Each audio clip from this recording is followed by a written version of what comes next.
it's Aurora and welcome back to my channel, or welcome if you are new. Hello. I talk about books and writing. Today it's more about creativity.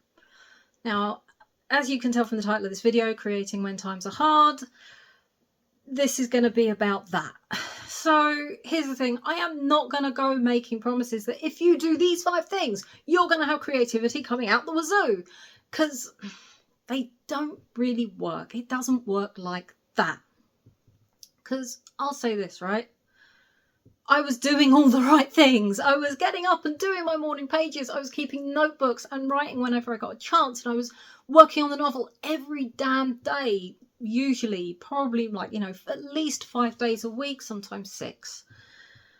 So if I was, and here's the other thing as well, I was also resting. I was also doing things to, fill the creative well. I was going and experiencing new things. I was going to, exhibitions and reading books and all the stuff you're told to do. So what went wrong? It felt like everything, quite frankly. The end of April was really not kind to me.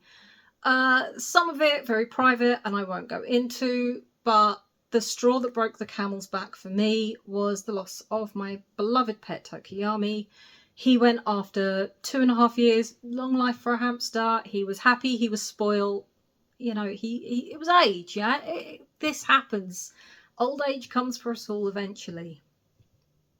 It didn't make it any easier, as you can see. So, the thing is, that day, my creativity just got up. It went, it slammed the door, and it didn't leave a forwarding address. It didn't leave a note, no idea of when it was coming back, because all those characters and, little story ideas, little bits of world building, the plots, everything went. There was nothing in going on up here except for I have to do X, Y, and Z, because these are things I have to do. This is just day-to-day life stuff. That was all I had. And it scared the crap out of me, as I think it does any creative who suddenly loses it. And here's the thing, I was sitting there going, I'm doing all the things I'm supposed to be doing. This isn't supposed to happen. Maybe it was naivety, maybe it was hubris. Because the thing is, I know when things get really hard, these things can go. They've got to be really, really hard. I've got to be really drained, burnt out, whatever. Because largely, that creativity, it's not just what fuels me through day to day and helps me pay bills and everything else. It's also my safety valve. I retreat into those little worlds just for 20 minutes, half an hour, whatever, like falling asleep or having some downtime. That's what helps me deal with everything else going on, because life is quite hectic. Modern life is crazy. And suddenly it was all gone and I was all over the place. And I genuinely thought it wouldn't happen, but here I am. And I say here I am because while, losing Toki has gotten easier and some things have kind of resolved themselves and they're getting better and they're okay, other things are unfortunately ongoing and I've just got to adjust to what's going to be a new normal over the coming months. It's rough. Here's the thing, I had to fix it. I know I had to fix it. I couldn't carry on like this. So I'm going to just talk about what I have done to start to claw it back a bit. Now, the first thing I did was I took a break. I decided for a couple of days I was not going to even think about turning on the camera. I wasn't going to think about opening up a Word document. Project Love Rats was like, it's the other thing. My novel has got cute pet rodents in it. It hurt to think I had to write these stories and tell this story when I was hurting so much. So yeah, that didn't happen. I was like, that's it. It's too painful. It's too much right now. Sometimes you just need to stop. And that is, I think the best thing you can do is just go, take a step back, breathe, and just relax. And I do that anyway. I know to take mental health breaks. I know to, of an evening, I will maybe play half an hour of Stardew Valley, or I'll watch some comedy, things like that.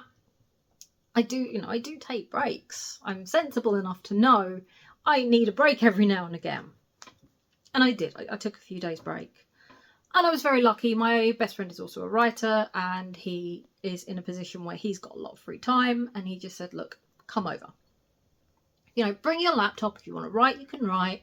If you don't, then you don't. I'll go and do my thing. You go and do your thing. We don't have to entertain each other. Just, you know, change of scene. And yeah, a change of scene can be very helpful as well. That's why I like going to new places to refill the creative well a bit. You know, and I did do that. I got to go to Cafe in the Crypt with my mum, which was fantastic, and, you know, little things. And we did the Aardman exhibition as well. Yeah, she was like, this is a perfect time. We'd already had it booked. We went. It was great. And I went over to my friends. I went over not last week, the week before. And he was like, just bring your laptop and, you know, don't feel you have to do anything. We're just going to cheer you up. We're going to look after you. Which I really needed and I really appreciated, because I still had to do bits of work by this point. And I was starting to do small things that had to be done. Unfortunately, I still had not opened up a Word document, even though I've got a draft that I really wanted finished by the end of June. That's not happening.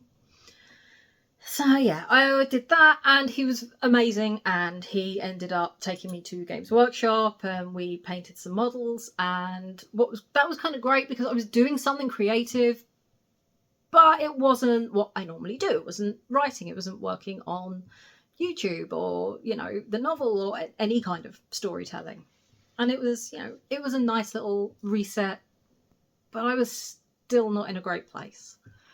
Same day we went and got the Games Workshop stuff, he actually took me to his place, and they have a spa, and he was like, you need a spa treatment because you are frazzled. You've been carrying the weight of the world, and, you know, sometimes this is the thing when some of us, we do this, we take everyone else's stuff on and we support everyone else, but the supporter can be kind of forgotten about in all of it, because whoever's going through a bad thing is actually, rightly so, in need of all the attention and the care.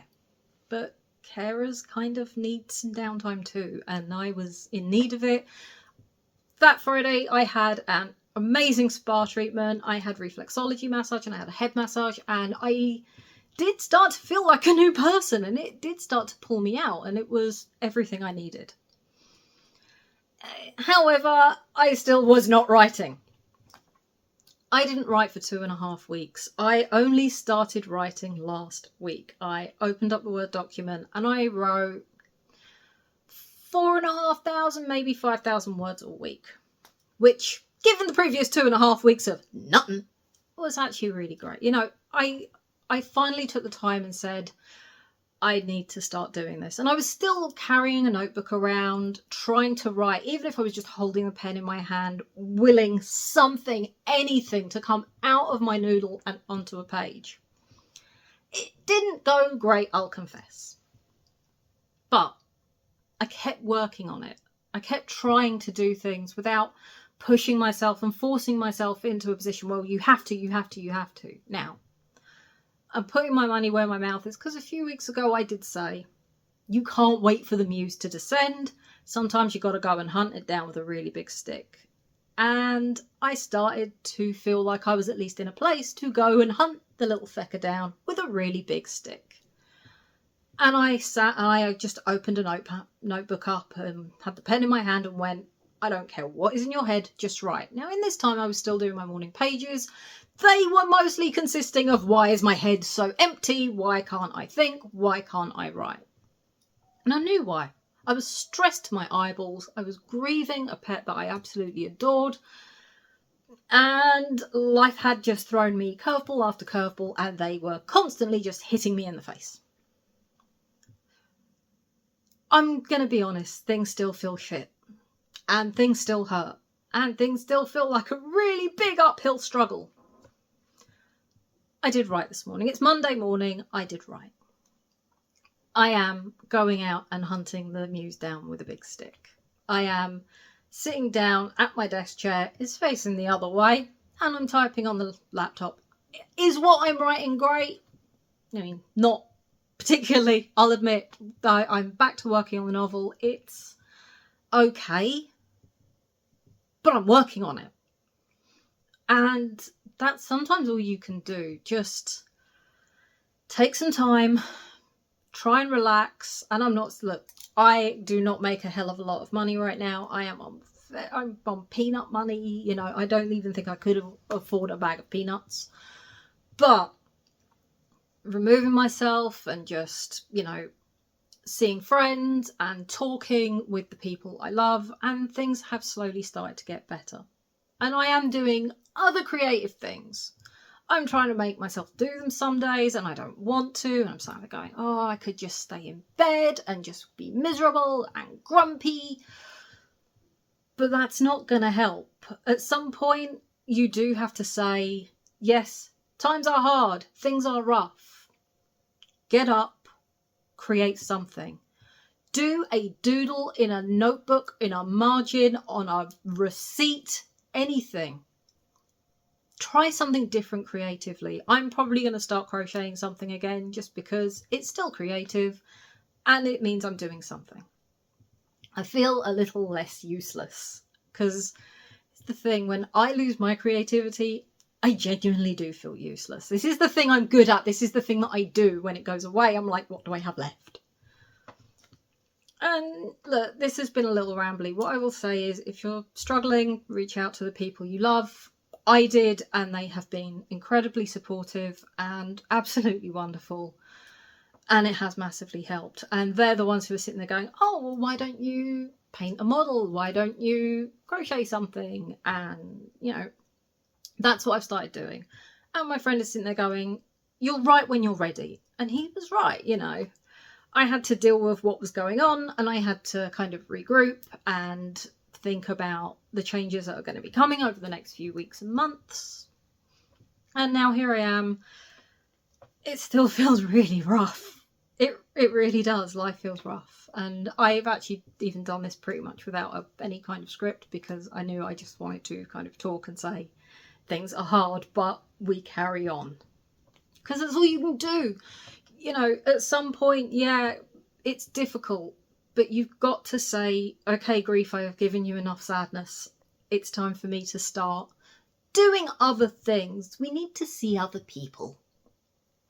And yeah, that's what I'm slowly beginning to do. I'm slowly beginning to find that creativity again. I decided to look at a different project. It's an urban fantasy one. I had the idea for it years ago. I actually did it for NaNoWriMo back when it was kind of... No, I actually did it away from Nano actually that year. This was before I started YouTube and I was working full time. And I actually looked at it because I was like, there's a really good idea here. Because I did it with like, here's the idea and here is Nano about to start with not enough research. I am now actually actively going off and going, I'm going to research. I'm very lucky. The job that my main character has is something that my best friend worked in. So he is getting hounded for like information and he is going to teach me how this branch of the government works of all things because she holds a government position. So I'm actually just researching. I'm not really doing a hell of a lot of writing. I am working on Project Love Rats again and it does feel good. It's been rough, but it feels good to say, even if I just open it up and write 100 words. I'm not putting pressure on myself. And if you are struggling at the moment to get a project finished or even just pick it back up again, write 100 words. It's a paragraph. And then in a few weeks, if you can keep doing 100 words even if it's every few days, not every day, bump it up and it's 150 words. And eventually, suddenly, you're looking at like hundreds and hundreds of words that you've written over a few weeks. And it all mounts up. You know, if you are struggling right now creatively, just don't feel you have to put your foot on the pedal. We do live in a world now where everything has to be constant slew of like putting stuff out there and putting, you know, content. And that's not how human brains work. We need rest times. We have times where we're more creative, times where we're less creative. Technically, I should be going into the point of the year where my brain is in creative overdrive, and it's not, but I'm just playing with other ideas and just trying to have fun, I guess. You know, I'm doing research instead of writing as much as I would like. just do little things. Do something completely different. Go and paint a mug or something like that. You know, it's small, it's cheap, it's quick. You know, you can get like little mug painting kits from places like Flying Tiger and stuff like that. And yeah, just spend an afternoon doing that. And it can get your brain thinking creatively again. It's not the magic pill that makes it all better and suddenly you've got ideas out that, you know, whatever. But it does start to make things easier. And yeah, I guess it's been a bit, I feel like it's been a bit of a downer video in a lot of ways, but things are rough and I am struggling through. I am trying my best. I'm going to be doing a book review next week, which I am looking forward to because I really enjoyed this book. And yeah, anyway, take care of yourselves. Remember, it is absolutely okay to rest. You do not have to have a constant output. Yes, I worked in a job where I would write, you know, a good few thousand words a day, pretty much every day. That was my job. And I still sometimes think I need to do that. And it's like, it's okay to have days where I don't write 2,000-3,000 words and I just write a few hundred or 1,000. It's okay to rest. We need it. So if you are struggling, get some rest, journal a bit, paint a mug, you know, do a little doodle in a margin of a book, you know, a notebook or whatever. And yeah, just, it's going to come back. It always does. It always finds its way home in the end. Sometimes you got to go and, you know, help it out a little, but it does come back. So I will see you all next week. Take care of yourselves. Bye.